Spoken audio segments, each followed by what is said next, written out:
మేడారం అంటేనే ప్రకృతి ఒడిలో కొలువు తీరిన వనదేవతలు. అలాంటి తల్లుల దర్శనానికి వచ్చే భక్తులకు రోడ్డు వెడల్పు పేరిట నిలువ నీడ లేకుండా చేస్తున్నారని భక్తులు ఆవేదన వ్యక్తం చేస్తున్నారు.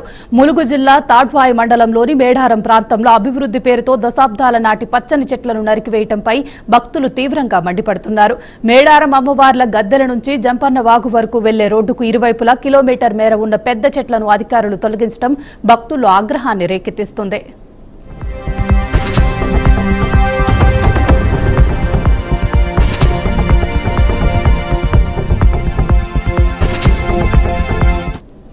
కాలుష్యం తగ్గించాలంటే ప్రతి ఒక్కరూ మొక్కలు నాటాలని కోట్ల రూపాయలు ఖర్చు చేసి ప్రకటనలు ఇచ్చే ప్రభుత్వం, అదే ప్రభుత్వం ఇప్పుడు మేడారం జాతరకు వచ్చే లక్షలాది భక్తులకు నిలువ నీడనిచ్చే చెట్లను నరికివేయటం ఎలా న్యాయమని భక్తులు ప్రశ్నిస్తున్నారు.